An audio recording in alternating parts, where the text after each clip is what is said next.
Welcome back, everybody, to the Master of Money program. I'm Steve Beeman, your host, and what a pleasure it is to spend this time with you each and every week.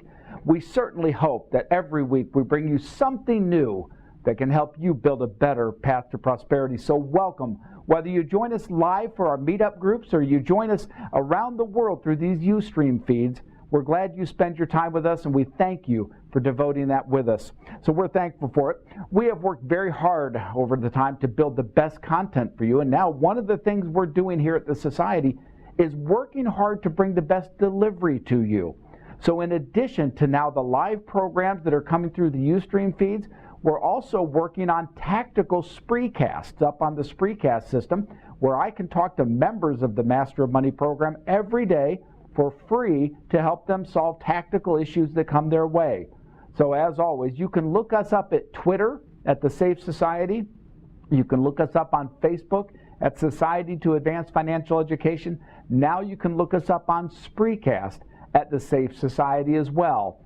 That's all going to help you get better communication with us so that we can help you build a better future, and that is what the Society is about. As we state to you often, we're a not-for-profit organization devoted to bringing you the very best of financial and economic education. So thanks for being with us tonight. Tonight's program is one that's very near and dear to my heart. We're going to be talking about penny stocks. Now, it's a fact that 25 years ago, I got into the financial services business because I lost a great deal of money in a penny stock. I thought I was king of the world, and you just buy these and watch them go up. Well, I found out through a very painful experience that's not how it works, and I learned an awful lot about it. Well, as we've approached lately, we've heard a lot of stories about people making extraordinary gains through the penny stock market. Well, some of that can be true, to be sure, but an awful lot of it's not, and we're here tonight to look at the good, the bad, and the ugly of this. We're going to look at why you want to play in that market, and we're going to look at how it works for you and how you can analyze those stocks to get on the winning side of that equation. We don't want the wolves of Wall Street, to use that movie term, coming after you. But before we get going on that segment of the show, we do like to go through questions from our viewing audience as well as update you on what's going on around the world. So let's begin that right now. Last week, we had one of our questions that came in, and it was one of our members who asked if I'd ever heard of a service called Acorn. Well, the answer is yes, I have, and in fact, I used this particular service, and I'm pleased to introduce it to you tonight. Many of you have one of these with you. It's a standard everyday smartphone. As obnoxious as they are, sometimes they offer really interesting capabilities. And this little program called Acorn is one of those. Yes, it's an application you can download right onto your smartphone. And for a beginning investor, this is a pretty unique way to save some first monies. Let me tell you how it works. The Acorn advisory service that's behind this gets access to your checking account. Now that should scare you like it did me. And that's one of the reasons I wanted to pilot this myself before I told you about it. They've been very good on their security measures, so I feel absolutely secure giving them access to limited information about my checking account, and here's why. What Acorn does is round up your purchases to the nearest dollar and then take that difference and invest it for you. So if you have a purchase in your account that's $4.82, 18 cents will be taken by Acorn and put into an investment account. Now let's be realistic. You or I will never miss that money, but it can accumulate into a sizable little nest egg. If you're brand new and starting out and saying, how can I discipline myself to save that first $100,000? Well, you know what? The little Acorn program may be something that will work for you. As I said, I've been using it now for a couple of weeks. I found it to be extremely reliable. They go in, they take those pennies out, and when it achieves a $5 threshold, they invest that money. You do have 4 investment options with Acorn, all based on Harry Markowitz's efficient market hypothesis. So you can choose a conservative fund all the way up to an aggressive fund. It's not a bad way to start a savings program. So if you have a smartphone, go to your app store and look for Acorns. Yeah, it's a play on the old saying that mighty oaks from little acorns grow. Well, that might help you build some mighty oaks of your own. It's been interesting for me, and I'll keep you posted how I'm doing with that program. In the world around us geopolitically, it's been an interesting week. I've talked often about the importance of the oil economy, and this week some news came out that is really transitional for the oil industry. Well, you've heard us talk here on The Master of Money about fracking and about how using that technology, you may not like it environmentally, or you may, but you cannot deny its impact. Using the fracking technology, the United States is now the #1 oil producer in the world. Well, this last week there was a report issued that only about 10% of the known shale oil reserves exist within U.S. boundaries. Well, the significance of that means that 90% of this oil exists outside, meaning there is an abundance of that particular commodity that we can use. Does it mean we can say goodbye to high oil prices for the next 10 or 20 years? Well, maybe not, but it certainly is a move in the right direction. Now, one of the concerns of this shouldn't be news to you, we've talked about it often. In Russia, yes, Vladimir Putin's Russia comes up again, they require $100 a barrel to have a growing economy. Below that, they're likely to slip into deficit problems. Well, we're now below $80 a barrel, which was a threshold they set that it even made it sensible to run their refineries. So we're a little bit concerned about what this will do to Russia. And when you look at the geopolitical games being played now between Russia and China and the United States, we want to keep a close eye on that and make sure that the United States policy is strong enough to stand up against what they'll pull off. The second interesting thing last week, if we look at oil as one dimension, the World Bank, which normally is a pretty passive world banking organization, published a report in which for the first time it actually put out policy recommendations. Now, many of us that are dealing in global economic issues don't like some of the policies they put forward, perhaps. They are designed purely to fight poverty, and many of us believe the best solution to poverty is free market. Well, this World Bank put out this report, and I gleaned from it a couple of interesting things. I want to talk about something very technical for a minute, but it will matter to you. There's something for every nation called a reserve, and that's its cash and gold reserves. Think about it as a savings account. Well, up until recently, the United States had the largest reserves in the world. Makes sense, we're the largest economy. Over the last 20 years, we've slipped. We are now the 6th in the world in terms of holding reserves, with China being the #1. Well, the initial reaction for you and me is that's concerning. We want to have the strongest economy, and if reserves are an indicator of that, we don't want to be in that #6 position. Well, here's the interesting twist to it. The #2 player is Japan. They have about double the reserves we do. We're at about 500 billion. They're at 1.2 trillion in reserves. An interesting conundrum, because Japan, yes, they have vast savings, but that country sustains its long-running recession. It shows that it's not just the amount of reserves you have in your country, but it's also the way you use them. And the United States still has the most productive economy in the world. We use our money much more effectively than other nations do. And so that reserve requirement isn't something to get concerned about right now, but again, it's something we want to watch vis-a-vis the use of the dollar as the reserve currency for the world. We'll keep you posted on that as we continue with the Master of Money show, but it's something that's now right square in our agenda. Now, if we look geopolitically moving into the economic events, I think the most interesting note taken out of that World Bank report is that Japan continues in a very long-running recession. Long ago, people thought Japan could stimulate its way out, whether through low interest rates, negative interest rates, from government spending. They have not been able to get that country out of a recession for 20 years. Well, I don't think anyone has the magic bullet to get them there, but they certainly aren't being the kind of growth engine we'd like to see in one of our strong allies. China, who we've talked about their growth coming from about 10% down to 6.5-ish%. They're slowing down a little bit, as is much of the Far East. So we want to keep an eye there as shipments globally may slow down just a tad. That's keeping oil prices down. Again, these are complex issues. What benefits you as a consumer may not benefit the person looking for a job. I think it's one of the reasons our employment numbers are where they are, and that's the second issue I want to talk about in the economy. Last week we had the United States job numbers come out, and it showed about 320,000 new non-farm payroll jobs. That's good. We're all happy about that. But it kept the unemployment rate stated at about 5.8%. Most of us think that's understated, that the real unemployment rate is more like 15%. The reason for that is that unemployment as it's calculated does not count people who've quit looking for work or who have fallen off the unemployment insurance rolls. So there are more people out there without jobs than that number shows.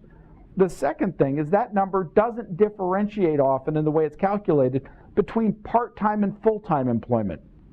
So while jobs may be being created, and that's a good thing, a lot of those jobs, more than you and I would like to see, are part-time. And the third thing is that wage inflation hasn't happened. We've not seen wages coming up. So yes, more people are finding jobs. Yeah, they might be part-time, but they're finding jobs that don't pay a lot more than they have. Well, we're looking for that wage inflation to come in, so we start to see rising wages. Now keep in mind, that will be a key trigger to the Federal Reserve to begin raising interest rates.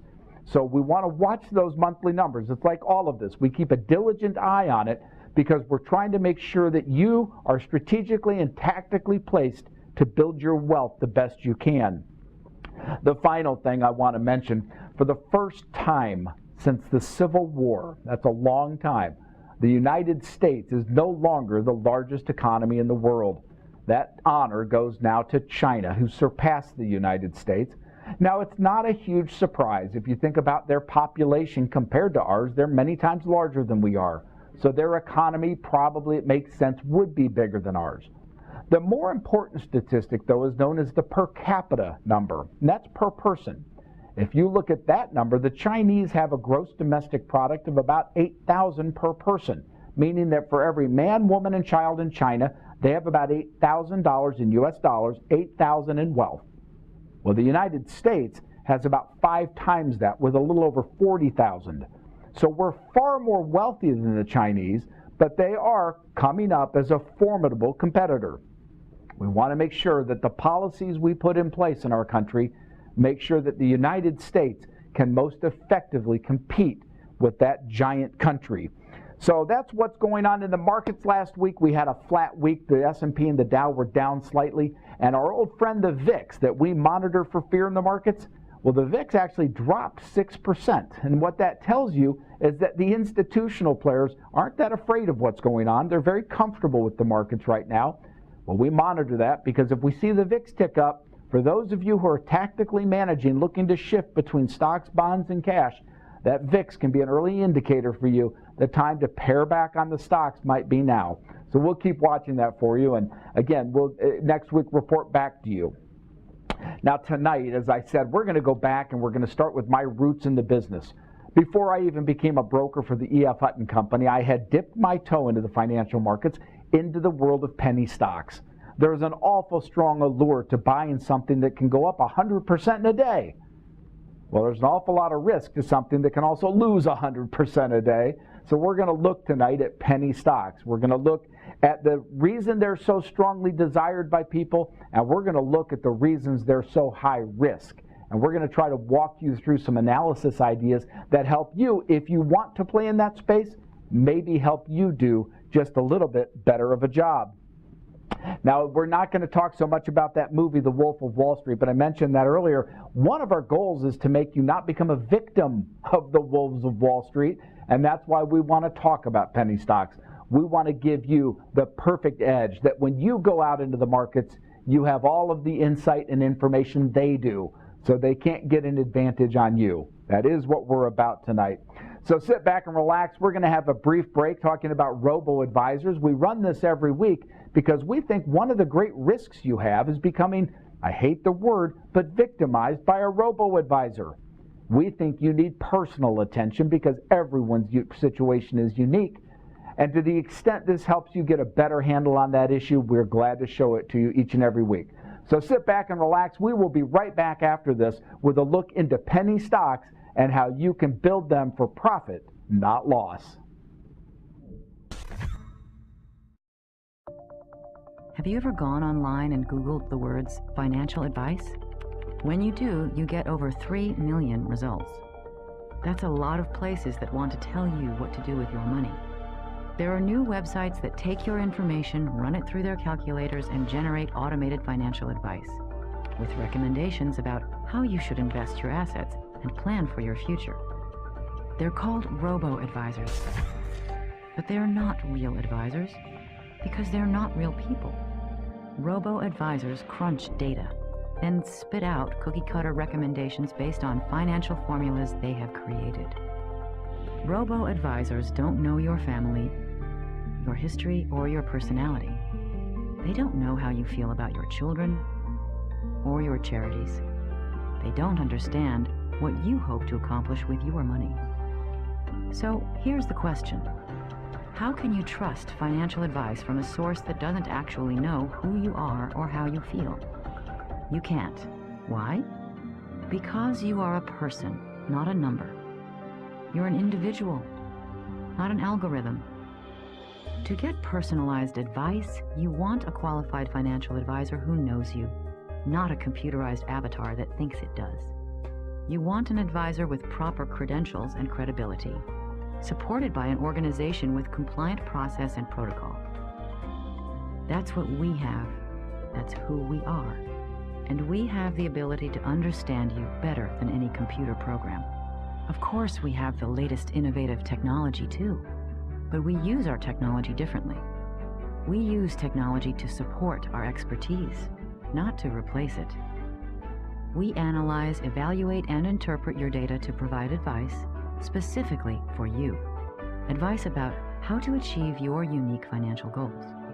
Robo-advisors can crunch numbers, but numbers are only part of your story. The formula we follow puts you in the center of the equation, and that's exactly where you want to be.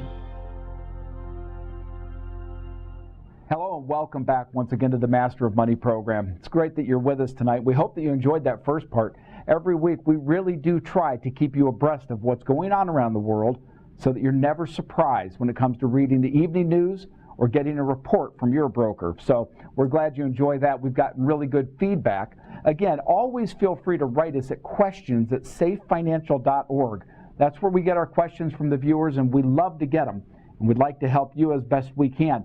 Also, as I mentioned, that Spreecast technology, that's a video conferencing service that we now have an account with.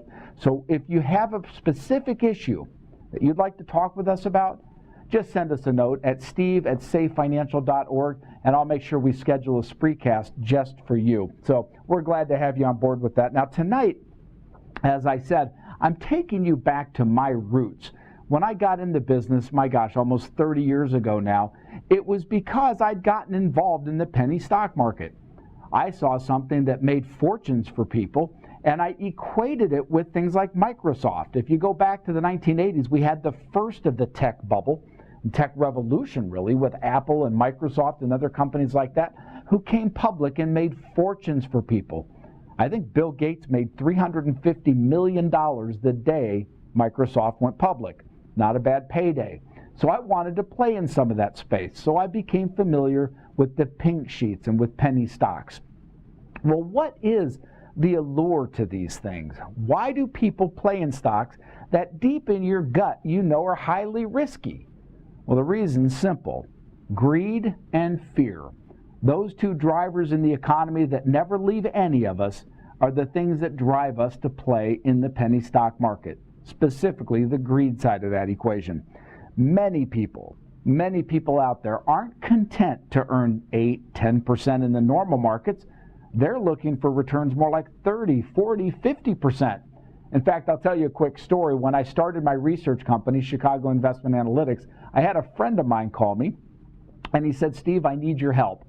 It was now April, May of the year, and he said, "Come September, I'm taking my wife on a trip to Hawaii. I have $2,000 and I'd like to be able to spend $10. What do I do with it to make it grow?" I said to him very calmly on the phone, "We'll go to Las Vegas and put it on red." There is no true surefire way in the markets to make money grow at those exponential returns like that. But you read about it in the penny stock world, and a lot of people get sucked into it. So we're going to talk about how that happens, but certainly the allure. I mean, you buy a stock for 10 cents, it has to just go up 10 cents and you doubled your money. Who wouldn't like to do that? Well, on the other side, That 10 cents can go to 5 cents real quick too, and you lost half your money. So there's a lot of good and bad. But I want to start off with definitions for you. A penny stock doesn't have to trade in the pennies. They can trade $4 or $5 dollars a share. It's more a definition of what's referred to as the market capitalization of a company. Now, market cap is a technical word, and you may be going, I don't know what that is. I'll give you the definition. Every company has a listed number of shares outstanding. That's the number of shares that define the ownership of the company. If you simply take the number of shares outstanding times the market price, you get the market cap. Well, penny stocks are those stocks considered below about 300 million down to around 50 million in market capitalization. Believe it or not, stocks trade below that, but those are referred to as nano stocks, not penny stocks. So these ultra micro stocks, or this small cap stuff, into some of the nano stocks is the space we're talking about. The penny stock market is established to bring very small, thinly capitalized companies into the public to help them raise money. There's a lot of inherent risk. They're not subject to the same regulations as the New York Stock Exchange or even the NASDAQ. So as you're going to look at the numbers on these companies, you don't get the same kind of protections that you get from what are known as listed companies. That's one of the real drawbacks. You never know if the information you're receiving is the right information. But the other thing, just to go back to the allure, I hear frequently people telling me when they say, I want to invest in a penny stock, I might find the next Microsoft. Well, the fact of the matter is when Microsoft came public, it came out at $25. It didn't come out as a penny stock. Most of the offerings that come out that are legitimate come out in the north of $10 range, and they do that because institutional investors can't really buy them if they're less than that. So you're not necessarily going to find the next Microsoft in the penny stock market. Certainly it happens, but it's not the general rule of thumb. What more often than that happens is you find companies that are very near bankrupt, that were once a very legitimate brand. They've gone through a hard time. They're now close to bankruptcy, so their stock really isn't worth anything. That's when you find the little nuggets, because you find a company that is going to stick around and rebuild to what they once had. A good example of that, as I looked at them, I was trying to find a really good example. Bear with me, I had one here. Oh, Pier 1 Imports. That was it, because many of you know Pier 1. We have them in our neighborhood. Pier 1 was a brand that had established a while back, and I'm talking 20, 30 years ago. It established and did very well up until the 2000s, in which it went through a really hard time. The economic collapse of 2008 and 9 just put it almost on the deathbed.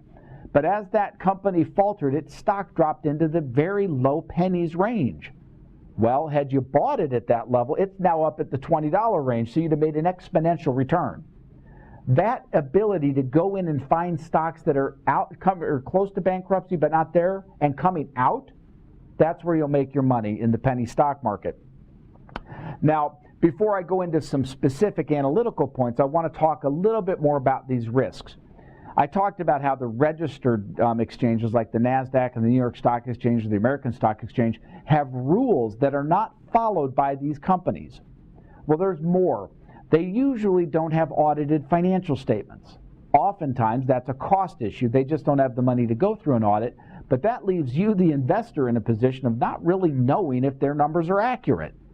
You may be familiar, I think it was Fast Eddie's or Eddie Z's that had a warehouse filled with empty boxes. The analyst thought it was such a great thing to see all this product, he put out a buy recommendation and just didn't know the truth, that those boxes had no value whatsoever.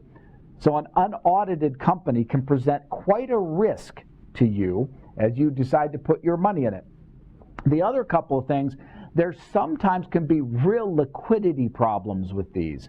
Let's take a company, and we talked about how to define market cap. Let's take a company with a $5 million market capitalization. It's very small. Well, the fact is, if you buy $100,000 of that stock, you're buying almost a controlling interest in it. So what happens is when you now go to sell it, you can have a material effect on the price. So the liquidity in these very small companies can really harm you when you want to get out. And then finally, going back to that movie, The Wolf of Wall Street, with Leonardo DiCaprio, I think was the star of that movie. One of the problems with these very thinly capitalized companies is they can be manipulated very easily. Again, let's use a company with a $10 million market capitalization. A person only using $1 or $2 million can go in and buy that stock and make it run up so it looks like it's in a trajectory upward. That's when you're told about it. Look, this stock's going up, when in reality there's one buyer. Well, at some point that one buyer chooses to sell, and that can cause that stock price to collapse. It's illegal, but it happens all the time. This kind of market manipulation can walk you right square into a trap. You'll see stocks that seem to have really good growth. They've got a great story, and that stock's run up. And you think, well, if that growth just continues a little bit, you know, that 50-cent stock could go to 75. I made 25% of my money. When in reality, you're the last person in the game. It's a little bit like playing musical chairs. And if you're the last person there, that stock will never hit 75. It'll turn right back down and go down to a dime. I've seen it happen time and time again.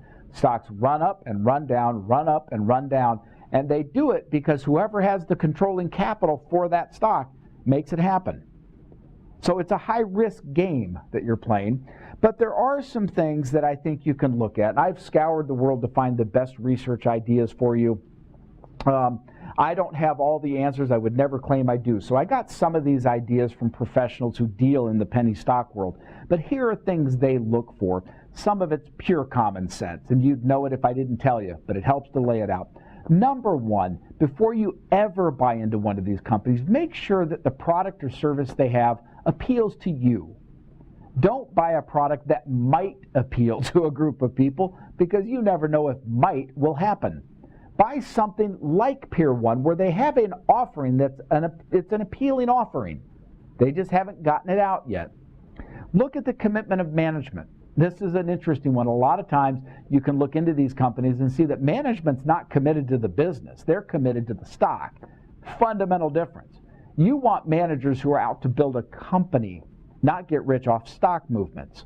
You can find that out by looking at how long they've been there, what the management's background is. All of these stocks will give you a prospectus. That's a very detailed report on the company. Before you buy, you should read that prospectus. Not just look for the product, but look at the management and make sure they're committed to that little company you're about to put money in. Number three is a little more I'll say complicated, but it's still common sense. Look at their business model. You get this more in the technology companies than anything.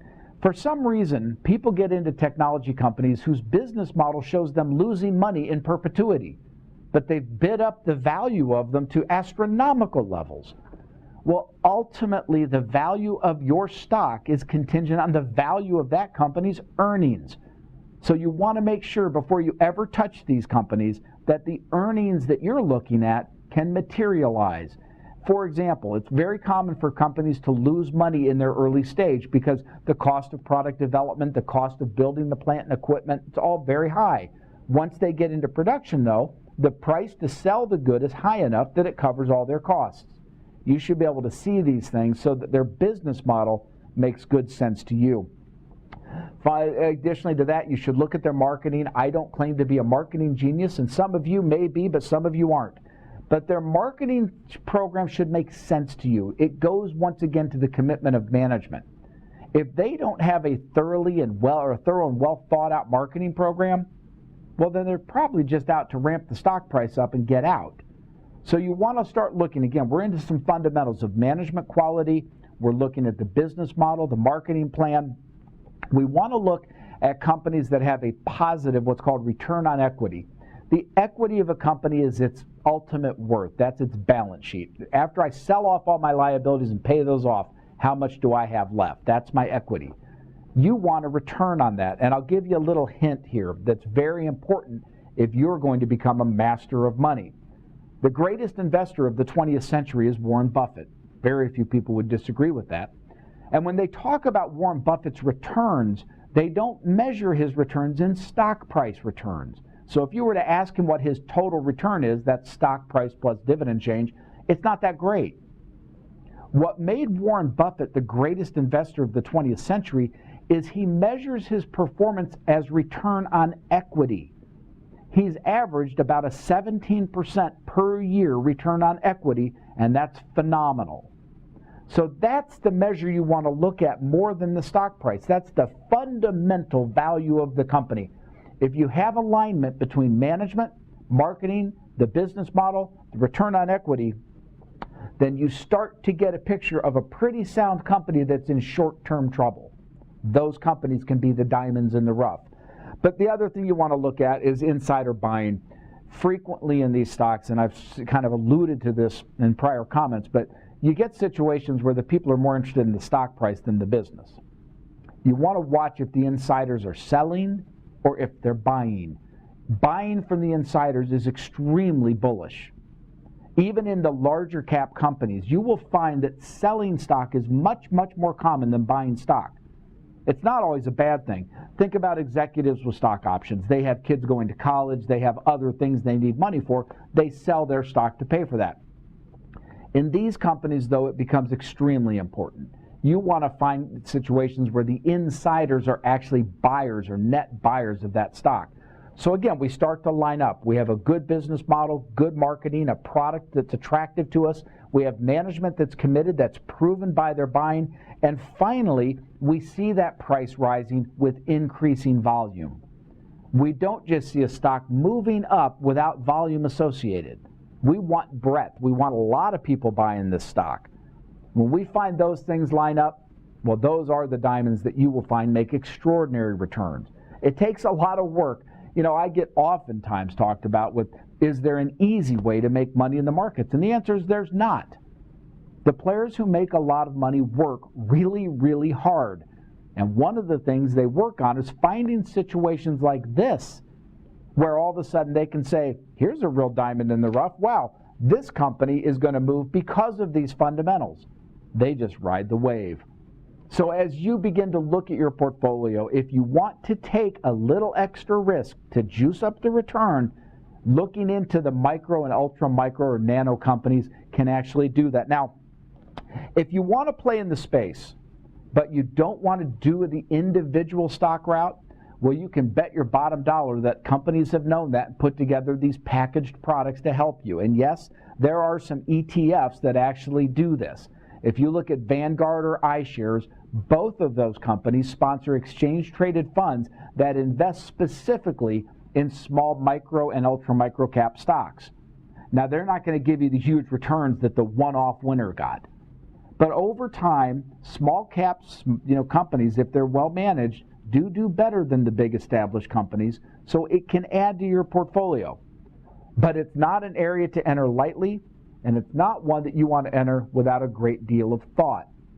So on the microcaps and that, if you have questions, always write us at questions@safefinancial.org. We look forward to getting those questions, and who knows, maybe one week we'll select your question to bring up in the program.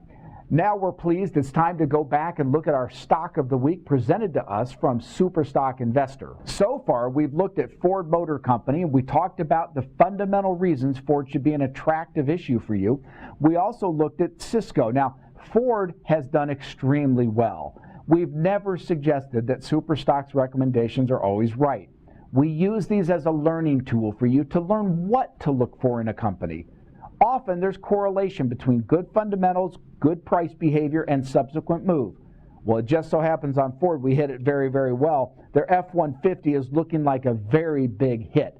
We came to you at 14 and change on that stock, and as of recent trading, it's up around 15.5. So that's a nice short-term return. And again, it's based on the fundamentals of Ford. Their F-150 is a very popular product. Earnings are going to rise. That's rewarded in the stock price. That's true of most companies most of the time. Rising earnings begets rising prices. The other one we talked to you was Cisco. And the nice thing about that is we called it just ahead of a USB rating increase. So USB came out with their research report and put it as a strong buy. That's after we came out and told you about it.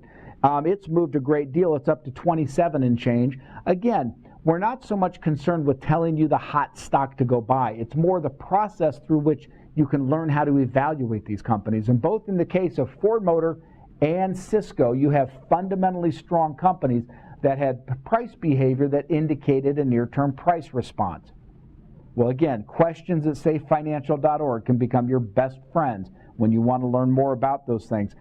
This week, we want to take a look, believe it or not, at Google. Yep, this is an enormously high price stock. It's $530 a share. But estimates are that you're looking at a target price of around $630 a share. Now, Google, let's go through fundamentals. Very committed management. Their business model is an advertising model, and as Google starts to control more and more of the world, they're getting more and more ad dollars.